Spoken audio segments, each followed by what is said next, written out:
जैन जी, उसकी सबसे बड़ी चुनौती क्या है? There are multiple challenges. I'm not going to deny that, but the one I would like to talk about is related to social media use and which leads to a lot of body dysmorphia. Kota में इतनी ज़्यादा आत्महत्या की जो case आते हैं, उनके पीछे एक मेन कॉज आपको क्या समझ में आती है? In my understanding, I think the root cause is failure to meet expectations. जब ब्रेकअप होता है तो कई बार होते हैं लोग उसके लिए गलत तरीके अपनाने लगते हैं। Coping up with substances, smoking, drinking. उससे हम क्या करते हैं, अपने आप को सेडेट करते हैं। तो मेंटल हेल्थ को अच्छा रखने के लिए तो या फिर अपनी पर्सनल हेल्थ को अच्छा रखने के लिए स्पोर्ट्स कितना ज़रूरी है? Number one, it keeps your body fit, and as I was talking, a healthy mind can be in a healthy body. तो जैन जी के बीच में एक जो रिलेशनशिप वाली जो थ्योरी है, they fulfill the other need of the people. Definitely, but उसको fulfil करने के लिए जो हम रास्ता अपनाते हैं,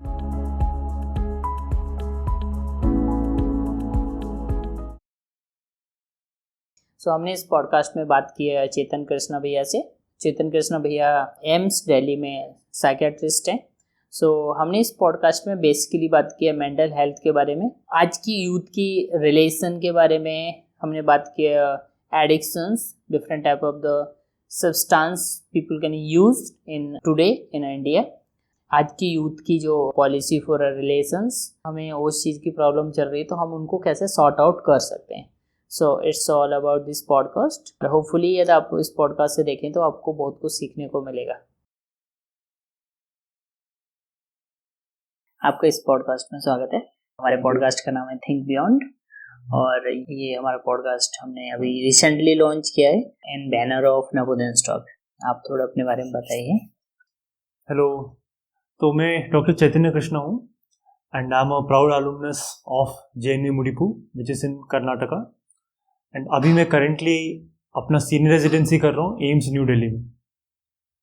तो apart from my career as a doctor, मेरे बहुत सारे हॉबीज़ हैं, जैसे कि मैं मार्शल आर्ट्स में ट्रेन करता हूँ and I am amateur martial artist and also I am a certified mountaineer and skier. तो उसके साथ साथ मैं स्विमिंग और रनिंग वगैरह अपने आप को बहुत सारी चीज़ों में, एक्टिविटीज़ में इन्वॉल्व रखता हूँ। नवोदय के बाद आपका पाथ कैसा रहा? So soon after completing my 12th in Navodaya, I took up my MBBS मैंने अपना शुरू किया था मैसूर मेडिकल कॉलेज से। तो वहाँ पे मैं अपना जो 4 साल का जो कोर्स होता है 4.5 years का प्लस इंटर्नशिप 1 year का, एंड उसके बाद मैंने अपना नीट PG एग्ज़ाम दिया, INI-CET का एग्ज़ाम दिया, जिसमें मेरे को फर्स्ट अटेम्प्ट में ही एम्स न्यू दिल्ली में अपने प्रिफर्ड ब्रांच में मिल गया था। नवोदय के बाद निकलने के बाद आपने प्रिपेयर किया या फिर कोई कोचिंग ज्वाइन की? तो I had during my preparation I started my preparation well in my 11th standard itself. मैं अपने आप को NCERT बुक से एकदम थरो था, मेरा जो बेसिक कंसेप्ट है वो बिल्कुल थरो थे, and along with that I also took distant learning from various institutes and I should solve previous years question papers. So that was my preparation strategy, and no coaching outside Navodaya. Maybe a test and discussion वाले sessions वगैरह मैंने लिए हैं, but primarily it was through having my concepts and basics clear.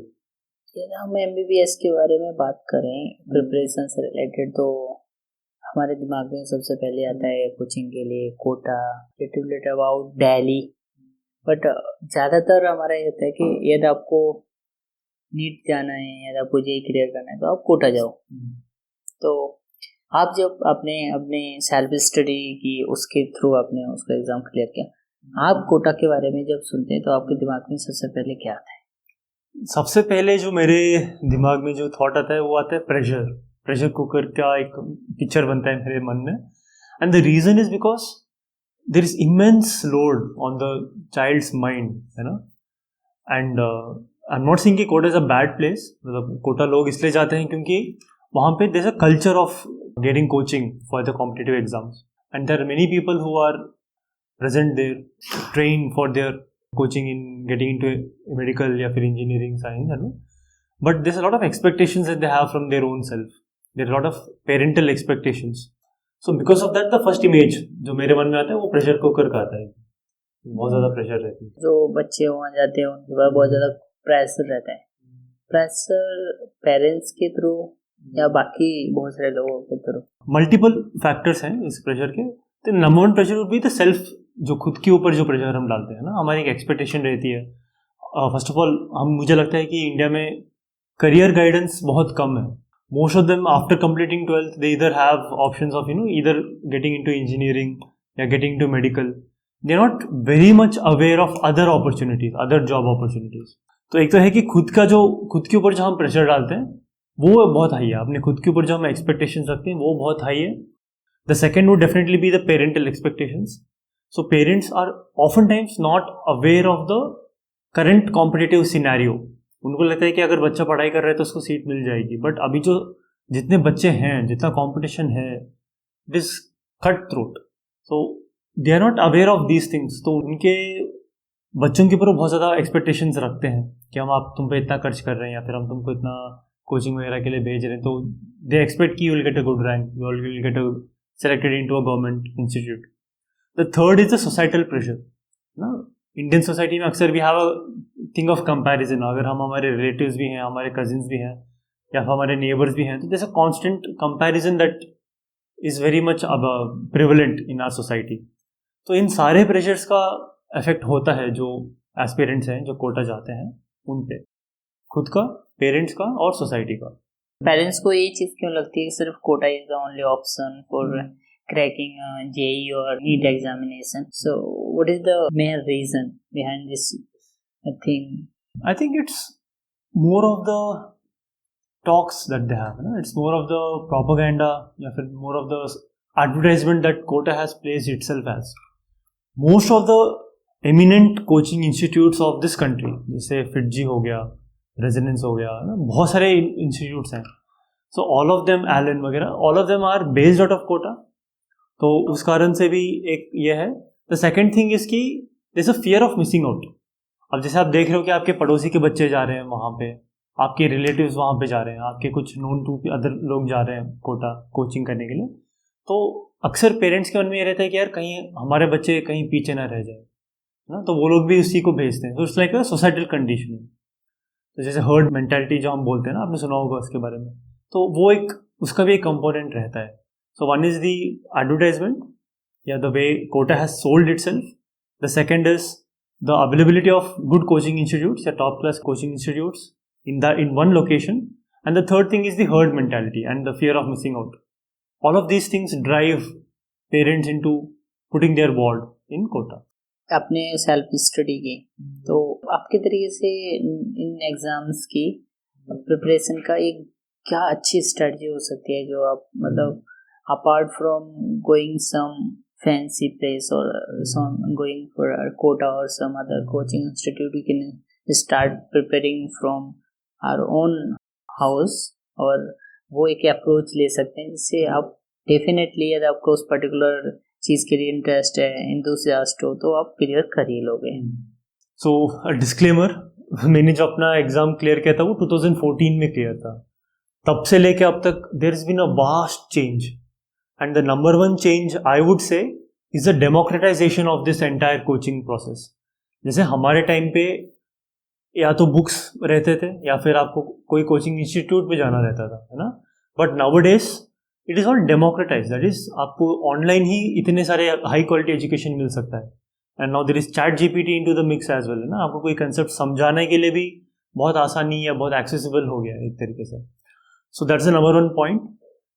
So in my opinion, right now, the good strategy towards cracking these exams would be to have your basics right. आप एक ही बार में instead of taking a break, instead of taking a off year, जो काफ़ी सारे लोग करते हैं for preparation, you can start slow, right while you're in 11th standard. You can start preparing, be thorough with the basics, and then you can use all the available platforms like YouTube, which is free. You can use chat GPT, you can use like the online resources as well, and there are many good coaching institutes which also provide online coaching. तो आप इन सब चीज़ों को use करके अपना एक strategy आप बना सकते हो.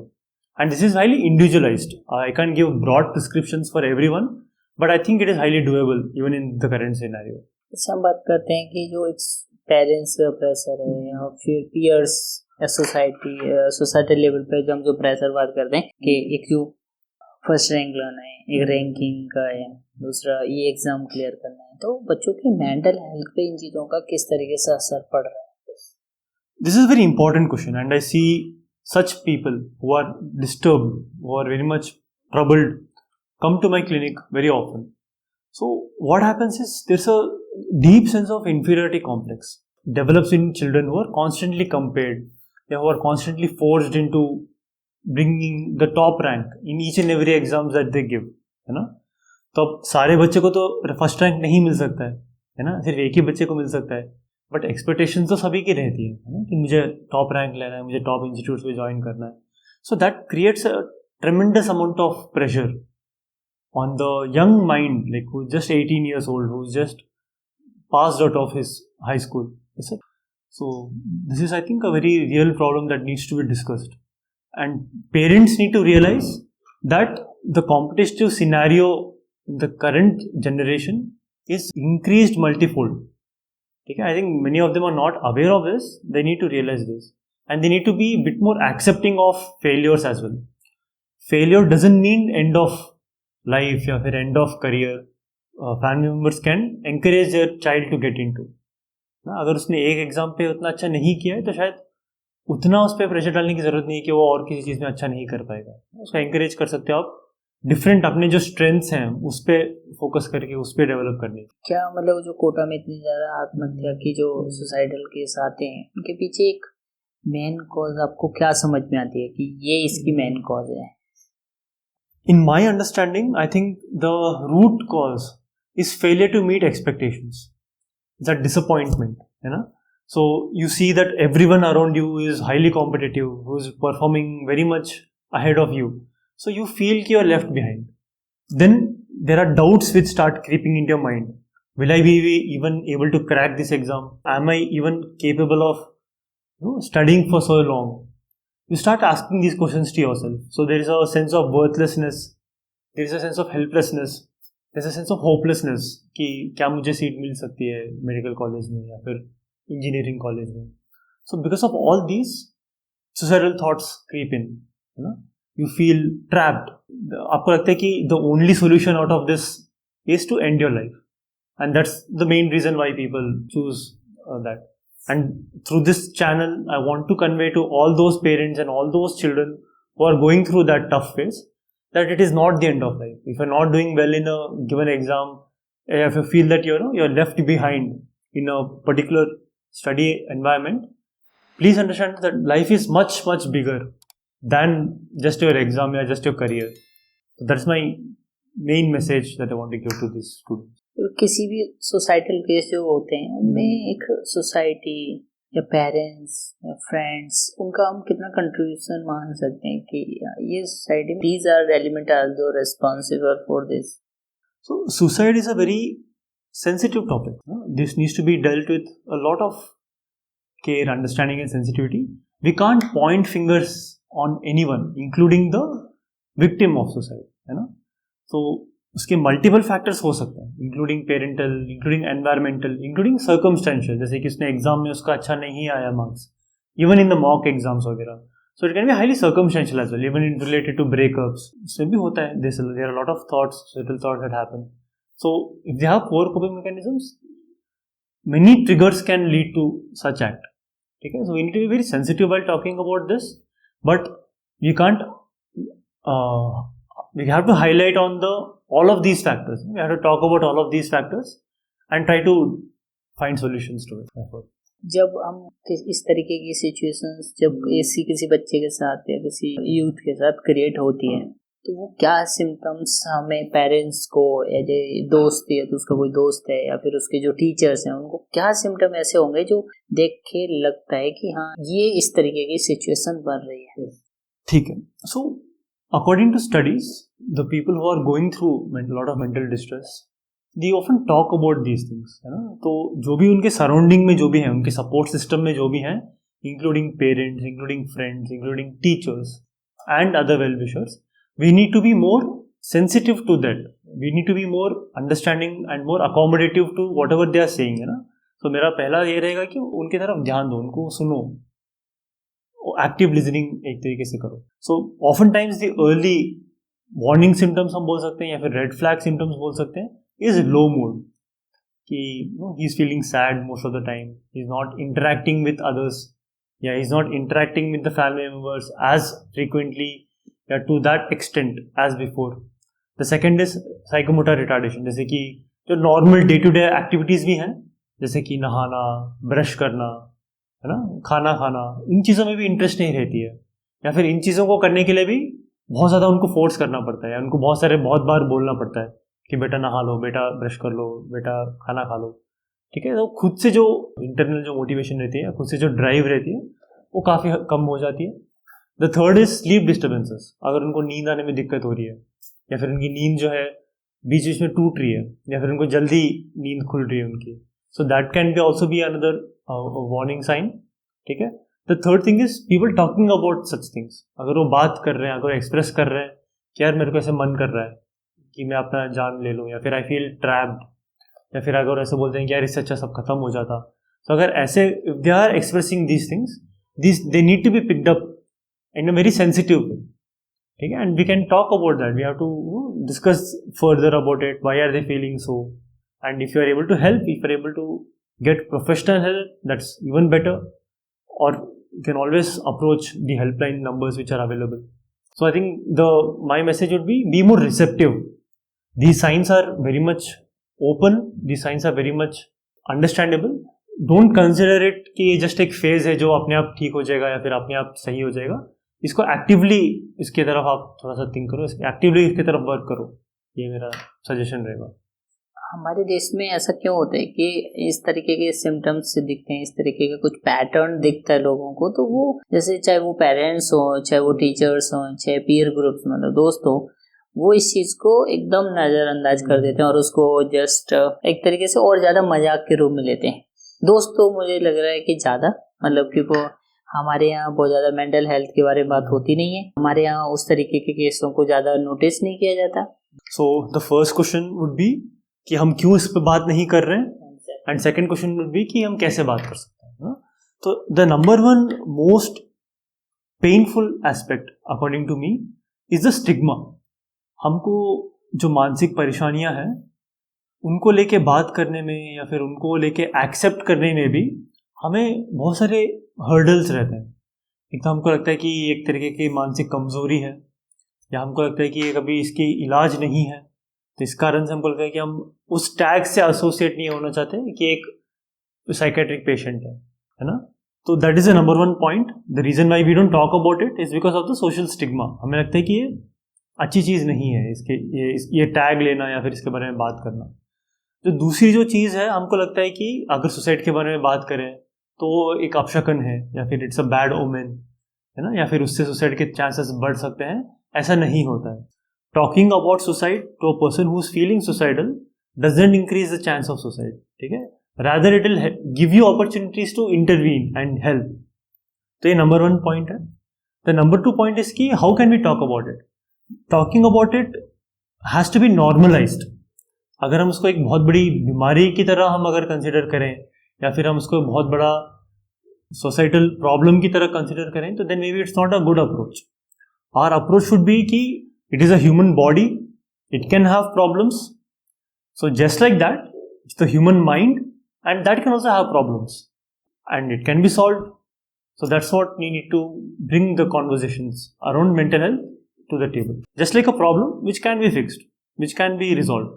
हम इस चीज़ पे बात कर सकते हैं कि लोगों के बीच में जो एक बोलेंगे मिसअंडरस्टैंडिंग अबाउट कि इस प्रॉब्लम का कोई सोल्यूशन नहीं है in medical terms as well. तो बहुत सारे लोगों में इस पर्टिकुलर चीज़ को लगता है कि एक बार ये प्रॉब्लम होगी तो इसका कोई सोल्यूशन नहीं है. या तो कोई डिप्रेशन में है तो उसको वापस नहीं लाया जा सकता, एंजाइटी है उसको सॉल्व नहीं किया जा सकता, वही इन मेडिको में. तो उस चीज़ को आप कन्वे कर सकते हैं कि हाँ मतलब इसका प्रॉपर सोल्यूशन है यदि आप एक प्रॉपर तरीके से इसको ट्रीट करेंगे तो. Yes yes, just like any other condition, है ना. अभी हमारा जो मेडिकल साइंस जिस गति से इम्प्रूव हुआ है पिछले 100 साल में, we are very much aware of the different mechanisms by which it can happen, है ना. हर पेशेंट में अलग रीज़न रहते हैं, अलग स्टोरी रहती है उनकी, बट द ओवरआर्चिंग मैकेनिज्म जो है ना, उसके बारे में हमको काफ़ी नॉलेज है. And treatment does not only involve medication. ऐसे नहीं कि हम कोई डिप्रेशन का या फिर एंजाइटी का पेशेंट आ रहा है, हमने उनको कुछ दवाई खिला के हम उनको ठीक कर रहे हैं, ऐसा नहीं वर्क करता. The approach taken by most psychiatrist is also holistic. Lifestyle modification से लेके जो उनके जो स्लीप हाइजीन है उससे लेके देन इवन थेरेपीज, काउंसलिंग जिसे बोलते हैं, तो उससे लेके then there is medications. So think of it like a jigsaw puzzle. Jigsaw puzzle जब हम सॉल्व करते हैं तो उसका एक पीस जो है वो मेडिकेशंस है. बिना मेडिकेशंस के वो पजल हम सॉल्व नहीं कर पाएंगे और सिर्फ वो पीस लेके भी हम पजल सॉल्व नहीं कर पाएंगे, है ना. तो ठीक उसी तरह this a multiple approach, that multifactorial approach that we give towards the holistic recovery of these patients.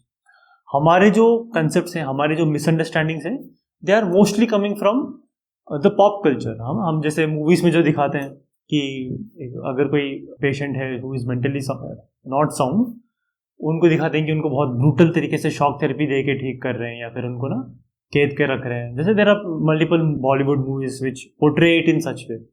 So such barbaric acts of portrayal has kind of seeped into our subconscious, I think, जिस कारण से हमें लगता है कि यार इसका तो ट्रीटमेंट बहुत बुरा होगा या फिर इसका तो कोई ट्रीटमेंट है ही नहीं. उनको अलग से पागल खाने में रखा जाता है या फिर उनको असाइलम सेटअप पे रखा जाता है, which is not true at all. We have effective medications, we have effective therapies for treating mental health illnesses. आपके हिसाब से करंट जनरेशन है, वी कैन से जैन जी, उसकी सबसे बड़ी चुनौती क्या है? Very relevant question, and this is a very specific question. There are multiple challenges. I'm not going to deny that, but the one I would like to talk about is related to social media use, and which leads to a lot of body dysmorphia, a lot of anxiety disorders, है ना. And let me explain why I think so. अब जैसे हमारे time पे या फिर अगर हम जेनजी के पहले वाले जनरेशन को ले लें, जैसे मिलेनियल्स जिसे कहते हैं, तो there is a natural human tendency to compare ourselves with others, जो कि हमारे पेरेंट्स भी करते हैं, जो कि हम खुद भी करते हैं. तो हमारा जो कोहॉर्ट था जिससे हम अपने आप को कंपेयर करते थे, वो यूजुअली लिमिटेड टू हमारे स्कूल के बच्चे थे ना. जैसे मेरे क्लास में कोई बहुत सुंदर सी लड़की है जिससे मैं खुद को कंपेयर करके अपने बारे में थोड़ा सा बैड फील करूंगी, या फिर एक बहुत ही एथलेटिक लड़का है जिससे मैं कंपेयर करके अपने आप को कमतर फील करूंगा. बट अभी जो है, because of social media, the scope for comparison of my self with others has increased exponentially. अब मैं यहाँ पे बैठ के अपने आप को, जो अमेरिका के जो बच्चे हैं मेरे ही जनरेशन के या मेरे ही एज ग्रुप के, उनसे भी कंपेयर कर सकता हूँ अपने आप को, है ना, कि यार मैं उतनी सुंदर नहीं दिख रही हूँ या फिर मैं उतना एथलेटिक नहीं दिख रहा हूँ, मेरी बॉडी उतनी अच्छी नहीं है. And this is like a bottomless pit. There's obviously going to be many people who are much, much better than me in many aspects of life. So when all of these things trickle down in one basket, then that becomes, a breeding ground for inferiority complex. And because of that, what happens? You start feeling anxious. You start feeling socially invalidated. So that is, I think, the main reason behind the current mental health issues in Gen Z. The non-supervised and excessive social media usage and comparison with others. It be comparison between 90s generation or be comparison generation as now. Talk about the Gen Z.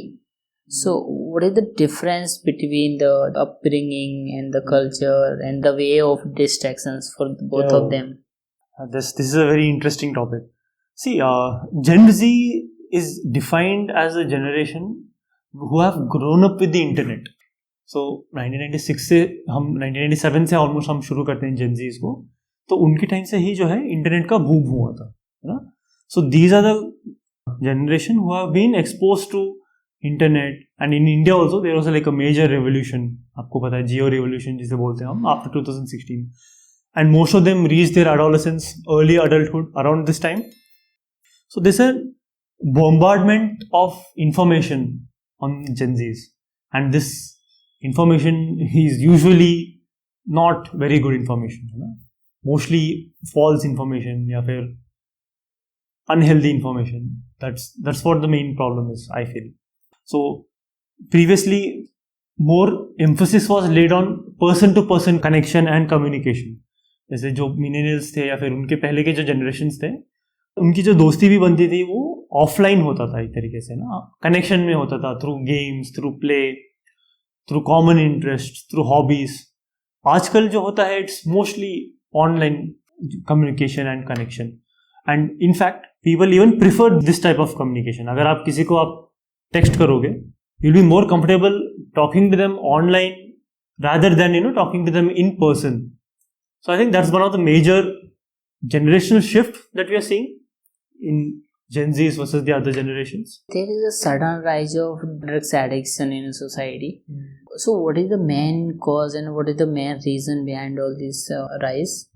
So you feel, because you consider so many people in your clinic or somewhere, so what is the reason you figure out? So a very essential part of psychiatry is de-addiction psychiatry. So we deal with a lot of patients who come with substance use disorders. So, and I have also noticed a sharp spike in substance use after COVID, post-COVID. And in the youth, like what I feel, in my personal opinion is, one is there was lockdown. So anyways, people-to-people interaction had reduced. And outdoor activities जो हम बोलते हैं ना कि जैसे बाहर खेलने के लिए चले गए या फिर घूमने के लिए चले गए, मॉल चले गए या फिर जो भी एक्टिविटीज़ थे, लीजर एक्टिविटीज़ थे, वो एक तरीके से रिस्ट्रिक्ट हो गए थे. So there was a lot of free time, and that was the primary driving factor towards the spike in substance use. So people started experimenting with various substances, and they then got addicted to these substances. So that's in my opinion, the reason for the current spike. The second thing is, why do people get into substance use in the first place? So this has to be deciphered with some amount of understanding. Each case can be different. The circumstances surrounding each person's personal story is quite different. But the overarching जो stories जो निकल आती हैं, जो reasons जो निकल आते हैं, the number one reason would be to cope up as a maladaptive coping mechanism to any sort of hindrance in life. Let's say any sort of distress, relationship gone sour, relationship का breakup हो गया, breakdown हो गया, या फिर उनको सोच लो जो करियर वाइज उनको कुछ हिकअप्स आ गए, काम छूट गया. The second thing is suppose you are going through a major family issue. So जो प्रॉब्लम्स हैं जो फेस कर रहे हैं, so to cope up with these problems as a maladaptive coping mechanism, people try to they tend to turn towards substance use. The second thing is novelty seeking. कुछ नया try करने के लिए उनको मन करता है, क्यूरियोसिटी रहती है, and to fit into the social circles, to look cool, to have a particular friend group because of peer pressure. That is also one of the major driving factors in youth, especially towards substance use. And the third factor is also loneliness. अकेलापन महसूस करना, time काटने के लिए किसी चीज़ का सहारा चाहिए होता है, तो लोग सब्सटेंस यूज की तरफ भी जाते हैं या फिर बिहेवियरल एडिक्शंस की तरफ भी जाते हैं, जैसे कि पोर्नोग्राफी का यूज़ हो गया, सोशल मीडिया का एक्सेसिव यूज़ हो गया, इंक्रीज स्क्रीन टाइम वगैरह. So these are some of the factors which are relevant in today's scenario. Generally बात करें तो लोग ड्रग्स से किस चीज़ का सोल्यूशन ढूंढने की कोशिश करते हैं? ड्रग्स करने के पीछे कोई रीज़न होगा? बिकॉज कई बार होते हैं लोग बोलते हैं मैं चाय इसलिए पीता हूँ क्योंकि मैं रात में जाग के पढ़ पाता हूँ. तो maybe other some fancy और something similar excuse people have कि ये करने से मुझे ये मिलता है. People have a lot of excuses. नशा करने के लिए उनको बस बहाना तो देते ही हैं बहुत सारे, है ना. But I think one of the main reasons why people tend to go towards that is for temporary respite from their problems that they are facing, है ना. तो जब नशा करते हैं तो एक थोड़े से समय के लिए उनको उन चीज़ों से आराम मिल जाती है. अब जैसे उनको बहुत ज़्यादा एंजाइटी के प्रॉब्लम्स हो रहे हैं या फिर उनको सोशल एंजाइटी होता है, तो alcohol they tend to gravitate towards alcohol या फिर टोबैको स्मोकिंग के लिए, just so that anxiety is reduced, so that you can enjoy that moment better. The second thing is to belong to a group. अब जैसे सोच लो this a group of cannabis smokers let's say, या फिर a group of alcoholics या people who consume alcohol. अब तुम उस ग्रुप में अगर बिलोंग करना चाहते हो तो तुमको भी वो एक अपनाना पड़ेगा as a lifestyle. So that is also one of the reason we humans crave for a sense of belongingness. So this is one of the reasons which drive youth into seeking refuge in substance use. जैसे आपने एक चीज़ mention की social media, तो मतलब social media जो युवाओं को या फिर एक सोसाइटी के बहुत बड़े हिस्से को तनाव जैसा कुछ देने लगे. क्या आपको लगता है सोशल मीडिया लोगों में तनाव का कारण बन रहा है? सोशल मीडिया का जो यूज है उसका डेमोग्राफिक्स हमें समझना पड़ेगा. It is very much prevalent among people who are currently entering their early adulthood. So because of social media, what happens is most of the conversations, most of the connections all have been transferred online situation. And जो post भी करते हैं जैसे Instagram पे या फिर Facebook वगैरह में जो भी पोस्ट करते हैं, they post the brightest moments of their life, the happiest moments of their life, their big achievements, their trips, their vacations. So because of that, what we tend to do is, हमको लगता है कि सबके life में बहुत अच्छी ही चीज़ें चल रही हैं. अब किसी कोई अगर कोई दुखी है, कोई अगर उसको लाइफ में कोई प्रॉब्लम चल रही है तो वो तो नहीं पोस्ट करेगा उसको, है ना. तो we get a very wrong perception of the other person's world. तो because of that we tend to draw false या फिर incorrect deductions into our own lifes. We compare our lifestyle, we compare our body, we compare our work या our car with the best of what others are portraying themselves to have. तो उसकी वजह से there's a lot of tension, there's a lot of distress among the youth, there's a lot of comparison. और इसके वजह से क्या हो रहा है कि लोग अपने आप को फिल्टर्स वगैरह यूज़ कर रहे हैं या अपने आप को किसी तरह किसी दिखाने के लिए जो है बहुत सारे जो एप्लीकेशंस है उससे एडिट वगैरह कर रहे हैं अपने आप को.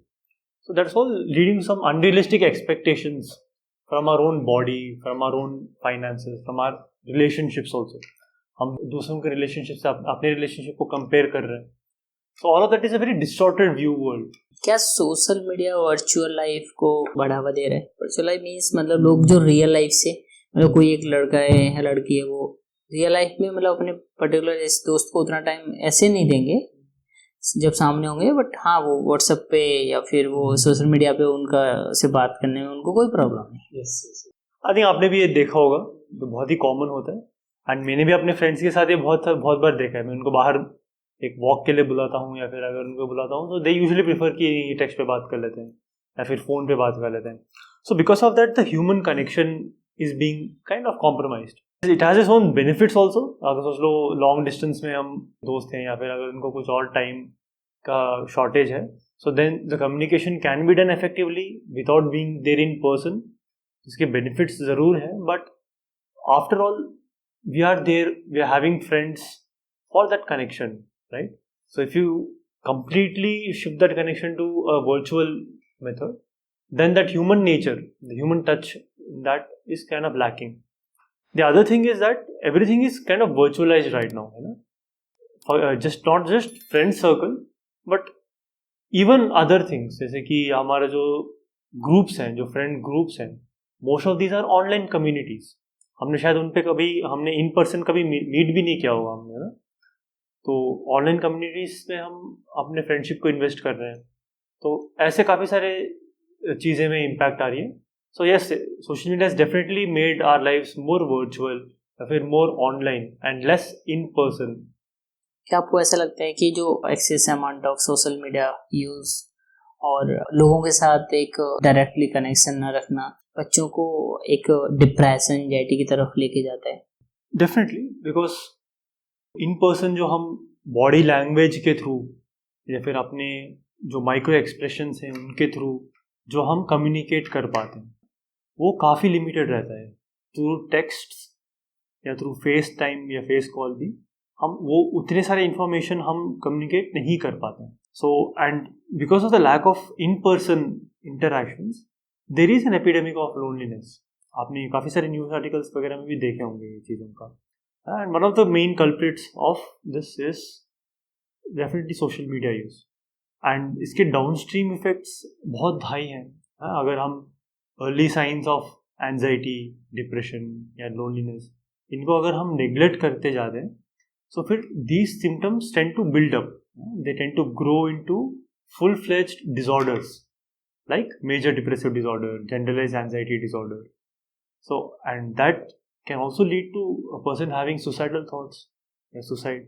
So it's better to address it in its root cause, nip it in the bud rather than allow it to grow into a disaster. हम इनिशियल फेज में किसी चीज़ को या खुद में इन पर्सन हम ये चीज़ फील करें कि हम एंजाइटी हो रही है, लोनलीनेस हो रही है या डिप्रेशन जैसा कुछ सिचुएशन में फील कर रहे हो, बिकॉज इन पर्सन आप कहीं ना कहीं आप खुद भी फील करते हो इस चीज़ को, या फिर हम ये चीज़ किसी दूसरे में फील कर रहे हैं, तो उसको नज़रअंदाज करना कितना डेंजरस हो सकता है.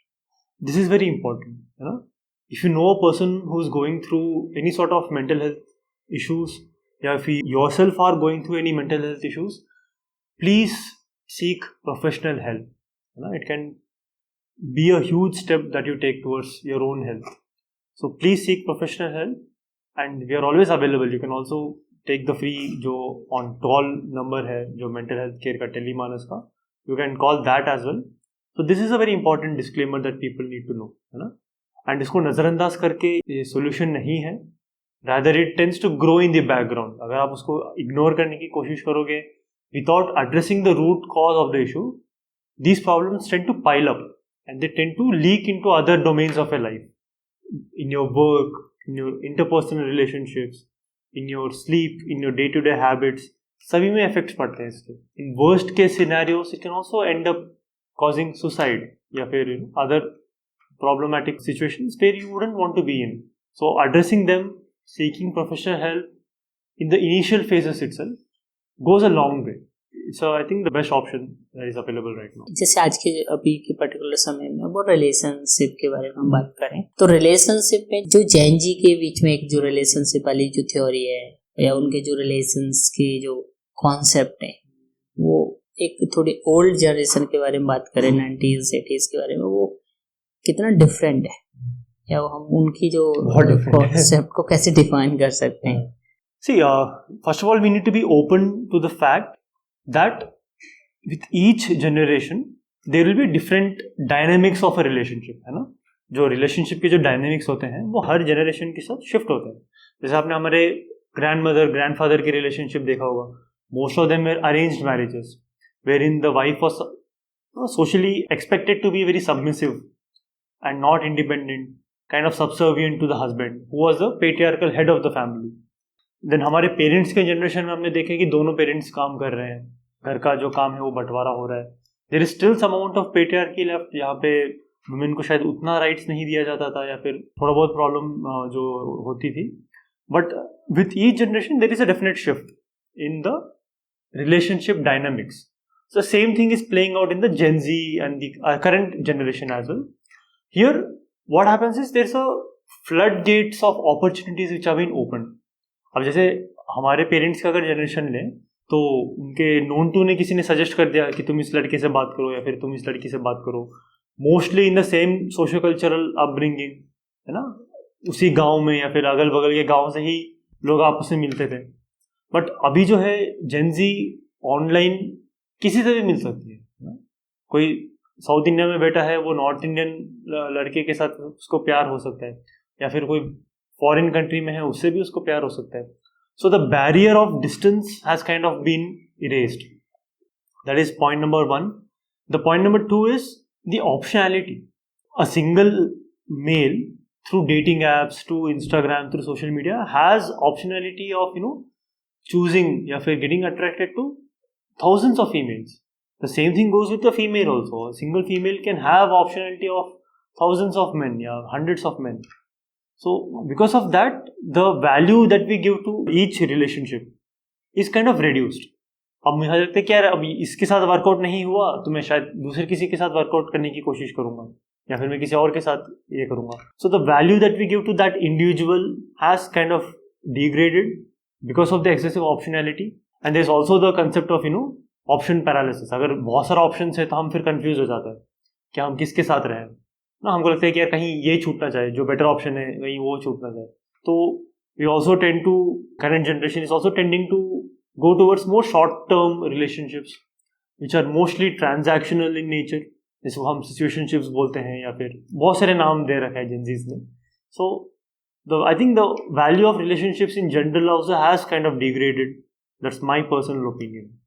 आपने डेटिंग ऐप के बारे में बात की. डेटिंग ऐप कितने ज़्यादा सेफ एंड सिक्योर या फिर वैल्यू ड्रिवन है? मतलब सच में वहाँ से कुछ रिलेशन निकल के आते हैं जो एक शादी तक जाते हैं, या फिर these are the different type of the things, maybe a western culture for some, we can say they fulfill the other need of the people. Yeah, definitely. See, humans have that need. We can talk about it. जो sexual needs जो हम बोलते हैं ना, but they need to be. It's best if they occur in a safe, understandable and in a predictable fashion. जो हमारे sexual needs हैं वो fulfill करना कोई गलत चीज़ नहीं है, but उसको fulfill करने के लिए जो हम रास्ते अपनाते हैं, that needs to be safe and that needs to be kind of intimate bond जिसे हम बोलते हैं ना. So the dating apps have kind of revolutionized this culture where it has become kind of indiscriminate. अभी हम किसी के साथ भी अगर हमको सेक्सुअल रिलेशनशिप बनाना है तो हम बनाते हैं with compromising the intimacy in that relationship, with compromising the value that is there in that relationship. जो एक दो लोगों के बीच का जो एक संबंध होता है उस पर ज़्यादा फोकस नहीं होता है. It's more of the bodily needs getting fulfilled. अब इस पर क्या ये सही है, क्या ये गलत है, उस पर तो मैं कमेंट करने के लिए कोई हूँ नहीं. But according to me, I don't think this is a safe place where you can fulfil those needs as well. And that makes us very transactional as humans. It makes it very transactional, that relationship, and it lacks depth, quality, and in the long run I don't think it is sustainable. जैसे हम dating के बारे में बात करते हैं तो dating app जो इस तरीके से मार्केट में सेल किए जाते हैं कि वो डेटिंग ऐप का मतलब डेटिंग इज समथिंग कि हम किसी इंसान को एक्सप्लोर कर रहे हैं for a life, for a marriage, something we can just exploring for a physical need. I think different apps cater to different needs. So there are apps who are kind of known for promoting the hookup culture, या फिर promoting short-term dating patterns, and there are certain apps which do promise at least to promote long-term relationships, या फिर even marriage for that instance. So I think it's more of a consumer-driven approach है ना, कि जिसको जो चाहिए वो करेगा. अगर उसको लॉन्ग टर्म रिलेशनशिप चाहिए, उसको seek dating apps for a long term relationship. अगर उसको शॉर्ट टर्म रिलेशनशिप चाहिए so he might seek that dating app for the short term relationship. So I think it's more of a consumer driven pattern and most of the consumers are towards short term dating pattern.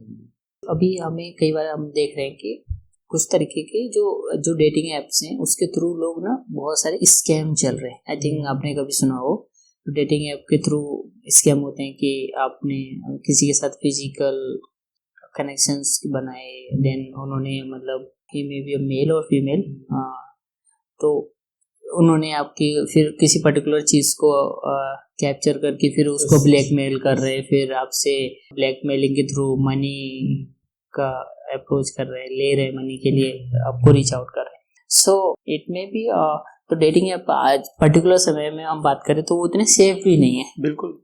तो reason being कि आप ना वो particular चीज़ को physical need को fulfil करने के लिए आप ना अपनी सेफ्टी सिक्योरिटी भी दाव पे लगा रहे हो. तो हम उस चीज़ को कैसे समझ सकते हैं कि वो हमारे लिए अच्छे नहीं है, या फिर ये ज़्यादातर हम ये बोल सकते हैं कि ये पूरा वेस्टर्न कल्चर का एक रूप है. Yeah, definitely the influence is from Western cultures. I'm not going to deny that, but I can understand the appeal which it has. Why people are gravitating towards it, I can understand that. Okay? The other thing is कि when you talk about dating app scams, they are plentiful. बहुत सारे scams हैं. जैसे अभी आपने देखा होगा कि बस उसको किसी particular होटल पे बुला लिया और वहाँ पे बहुत बड़ा बिल अमाउंट बना के फिर उनको ब्लैकमेल किया जाता है कि तुम अगर बिल नहीं पे करोगे तो तुम आगे अगेंस्ट हम केस करेंगे. या फिर जैसे आपने जो बताए थे ना कि उनके साथ फिजिकल रिलेशनशिप बना के get some photos in compromising positions captured and then blackmail them, false accusations डाल के उनको ब्लैकमेल करना या फिर फोटोज लीक करने की धमकी देके ब्लैकमेल करना. So multiple scams are taking place and dating apps are a fertile ground with all these scamsters they get active. But can we blame the entire dating culture based on these scammers? जहाँ पे भी opportunity मिलेगा वहाँ पे scams जो है वो अपना मनी एक्सट्रैक्ट करने के लिए अपना जो है प्रोपोजिशन डालेंगे.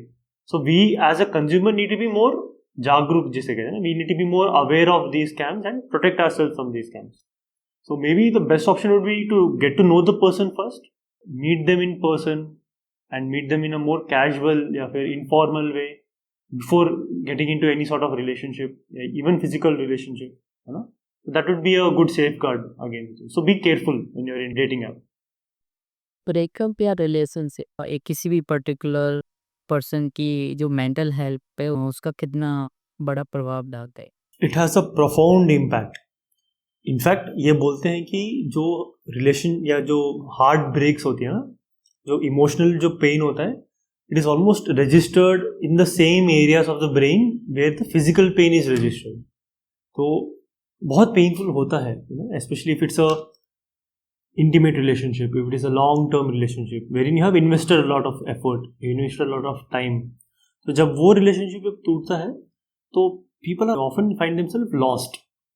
There's a lot of pain that they go through, and if they have poor coping mechanisms, if they have maladaptive coping mechanisms, they can also gravitate towards practices like substance use, self harm, या फिर जो बोलते हैं जैसे mental health issues जो होते हैं जैसे डिप्रेशन, एंजाइटी, सेल्फ डाउट्स.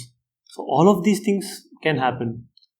तो it is very important that we develop our selfs first, improve our coping mechanisms, our conflict resolution mechanisms, especially if you are in relationship, so that अगर जब वो टूट जाए तो हमको उतना इम्पैक्ट ना पड़े उसका, है ना, हमारा जो लाइफ है वो पूरी तरह से डीरेल ना हो जाए. तो ये बहुत ज़रूरी है. इस तरीके का कोई इंसान होता है वो साइकियाट्रिस्ट, हम उनको किस तरीके से हेल्प कर सकते हैं, किस तरीके से उनको ट्रीट कर सकते हैं? What is the way through which they can come out from this situation? So the role of the psychiatrist or any mental health professional, which include psychologist या फिर mental health advocate, mentors जो हम बोलते हैं, या counseling experts. So all of them have two roles. One is like the preventive role, कि उस आदमी को या फिर उस औरत को उस कठिन रास्ते से जाने के, instead of them going through that painful path, we can help them prevent it, by improving their coping mechanisms, by improving their interpersonal skills, by increasing their emotional resiliency. हमारा प्रिवेंटिव रोल भी है, फिर curative role या treatment वाला role भी है, जहाँ पे if they are currently going through that situation, हम उनको एक सेफ स्पेस देते हैं where they can vent out their emotions, and if required we can guide them in our therapies, या फिर in worst case scenarios even short term medications also can be considered. तो throughout the process psychiatrist या फिर mental health जो professionals हैं उनका एक role रहता है. तो एक वो शर्त होती है ना कि आप प्राइवेसी वाला कुछ कॉन्सेप्ट रहता है में मेंटर्स में या फिर काउंसलर्स में, कि आप ना किसी भी कितनी भी कोई भी बात हो भी जो आप एक इवन दो मर्डर से रिलेटेड भी बात होगी और उसको ओपन नहीं करोगे किसी के साथ, वो क्या चीज़? So this is called privileged communication. So that's the bond that the client and the psychiatrist या any mental health professional shares. इसमें एक छोटा सा कैविएट है. So there was a case US में जहाँ पे उसने अपने साइकोलॉजिस्ट को या अपने साइकियाट्रिस्ट को उनकी जो मर्डरस जो इंस्टिंक्ट्स थे या फिर उनके जो मर्डरस जो थॉट्स थे उसको बताया था, है ना, एंड लेटर ही committed that murder. But then इसके बाद there was a sweeping change in this doctrine, जहाँ पे बताया जाता है कि पहले तो कुछ भी नहीं बोलते थे, but right now the rules are such that in situations wherein you can perceive immense या grave threat to other person's life या the person's own life, then the privileged communication जिसे बोलते हैं, that can be broken, that clause can be broken. You can seek legal help, you can inform the police या फिर जो magistrate है उनको आप inform कर सकते हो. So there is a subdivision of, there with this privileged communication can be broken in special conditions. एक हेल्दी रिलेशनशिप बनाने के लिए आप युवाओं को क्या सलाह देंगे? So my suggestion would be complete in yourself first. अगर आप अपने अंदर के किसी खालीपन को या फिर अधूरेपन को आप फुलफिल करने के लिए आप रिलेशनशिप में एंटर करोगे, so then that is a recipe for disaster usually. अक्सर क्या होता है कि हम उस रिलेशनशिप में इतना इन्वेस्ट करना शुरू कर देते हैं कि हम खुद का जो आइडेंटिटी है या फिर खुद का जो रूटीन है, खुद का जो हेल्थ है, उसको हम कॉम्प्रोमाइज़ करना शुरू कर देते हैं. And if that relationship doesn't work out या फिर breaks down, then that leads to more grievous hurt एक तरीके से, क्योंकि रिलेशनशिप तो गया ही गया, उसके साथ साथ हमारा जो भी टाइम, मनी, हेल्थ, हमने जो भी इन्वेस्ट किया था वो सब भी गया. So my suggestion would be complete in yourself first. The relationship should come from a position of power. rather than a position of desperation. That is my suggestion. जब ब्रेकअप होता है दो लोगों के बीच में, तो उसके मतलब कई बार होते हैं लोग उसके लिए गलत तरीके अपनाने लगते हैं। मतलब उस पर्टिकुलर सिचुएशन को हैंडल करने के लिए एक तो वो किसी पर्टिकुलर अपना एडिक्टिव हैबिट्स को अचीव कर ले, या फिर वो make a fulfilness of something, they just select and opt the third person. So what would be the best way to handle that situation? So all of these are the maladaptive strategies that we have been discussing. So one, as you rightly pointed out, is coping up with substances, smoking, drinking, या फिर other narcotics जो हम बोलते हैं, उससे हम क्या करते हैं, अपने आप को सेडेट करते हैं, उस पेन से अपने आप को हम एक तरीके से नम फील करना चाहते हैं. So that is one maladaptive coping mechanism. The other maladaptive coping mechanism is the rebound relationships. है ना, एक रिलेशनशिप फेल हुआ तो हम किसी और को हमने तुरंत अपने लाइफ में ऐड कर लिया to just move on with life. So both of these are not long-term solutions, definitely, and they're not addressing the root cause. I believe the best way to move forward would be some sort of an introspection, a reflection into your own patterns, your own habits, which might have led to the degradation of the relationship, या फिर identifying the red flags earlier and making better decisions for the next time. So मेरा suggestion रहेगा, take your time, heal yourself, understand your patterns, understand your preferences that you're seeking in a relationship, and then enter into another relationship only when you feel you're ready for it. Take some time for yourself. एक mental health को strong रखने के बारे में जैन जी को आपकी क्या advice रहेगी? मैं इसमें 3 पॉइंटर्स दूंगा जिसमें आप अपने मेंटल हेल्थ को ज़्यादा रिजिलियंट बना सकते हो. So the number 1 advice would be to focus on your daily routine. ना, don't have a haphazard daily routine. आप जैसे जो स्केड्यूल बोलते हैं या फिर जो टाइम टेबल जो बोलते हैं, उसको एक बनाइए ताकि आपका एक प्लान रहे एक पूरे दिन का. The second thing would be limit your screen time. आप पूरे दिन अगर आप सिर्फ इंस्टाग्राम पे या फिर आप सोशल कनेक्शंस बिना करके बस आप टीवी सीरीज पे इन पे आप फोकस कर रहे हो, that is not helping your mental health. So rather form connections, make new friends, explore different things, play sports, which is an important part of making yourself more resilient because it teaches you a number of lessons.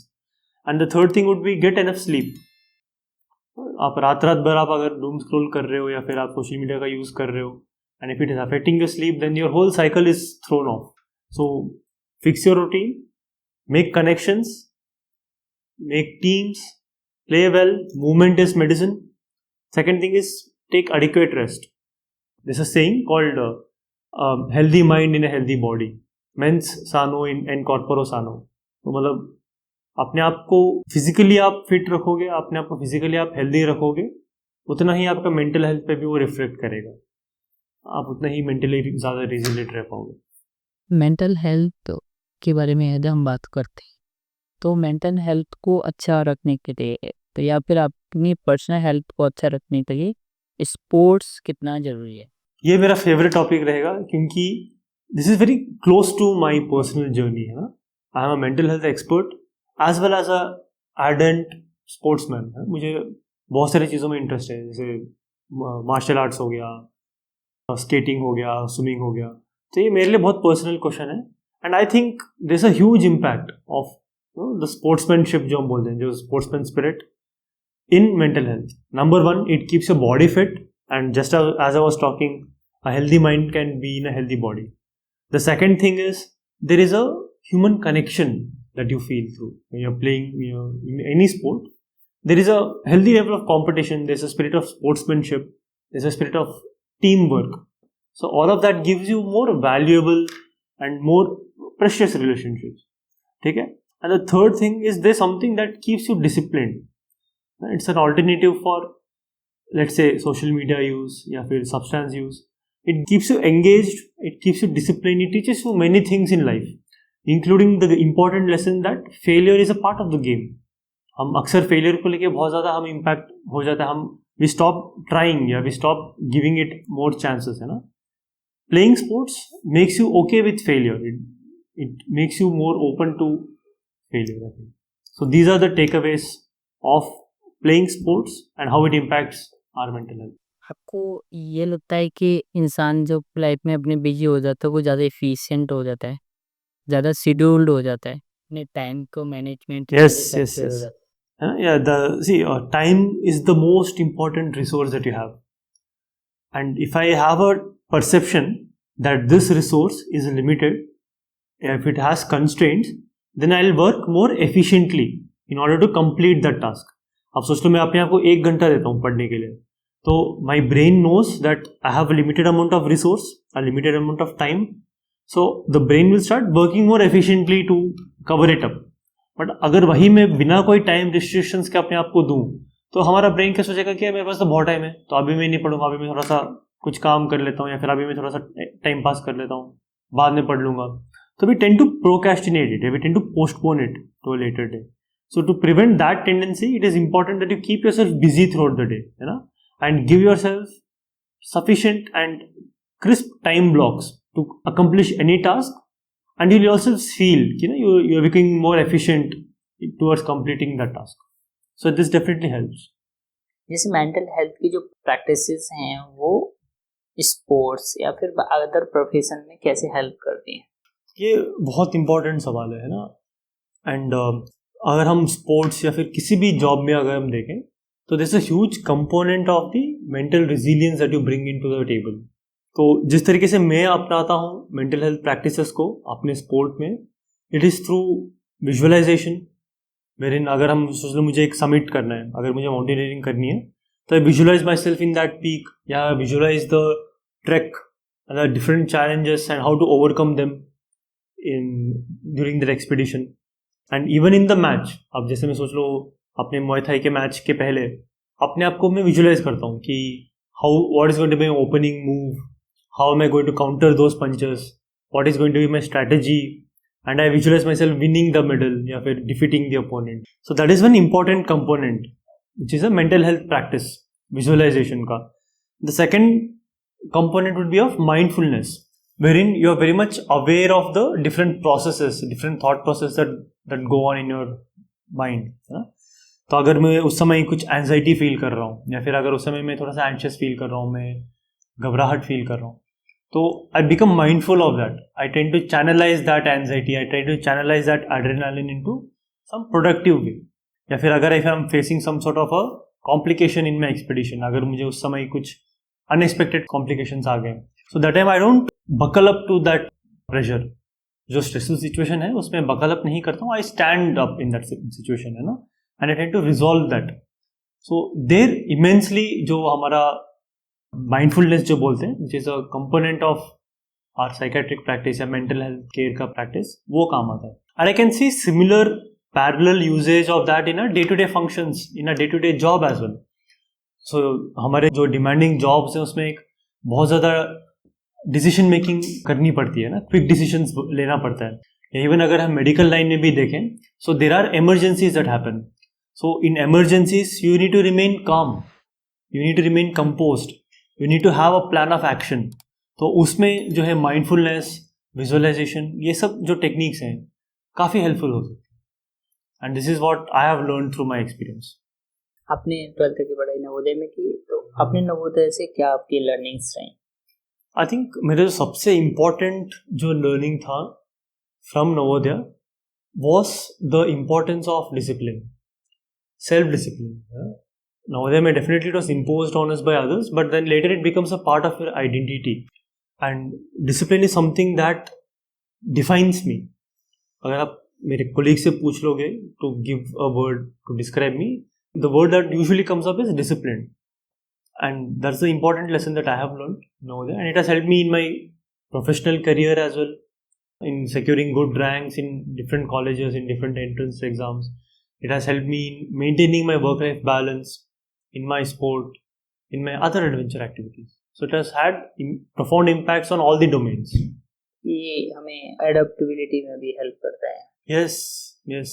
You become, as a Navodayans, I think our hallmark is that we are highly adaptable. हम किसी भी situation में हम adjust कर लेंगे या फिर हम उसको ओवरकम कर सकते हैं ना. So that definitely is the next important lesson. कई बार दूसरे लोगों को कहीं रहने में, घर से निकल के बाहर जाने में दिक्कत होती है. We are the masters in it. That's true. I completely agree. And that's a very important quality. Being adaptable, जैसे बोलते हैं ना, सर्वाइवल ऑफ द फिटेस्ट. जो सबसे अडेप्टेबल है वही सर्वाइव करता है. तो आई think we are born to win, like you know, we are train to win. जिन नवोदय में भी बच्चे पढ़ रहे हैं उनके लिए आपका एक होलिस्टिक मैसेज क्या रहेगा? मेरा एक जो सबसे इम्पोर्टेंट मैसेज जो रहेगा वो है डोंट फियर फेलियर.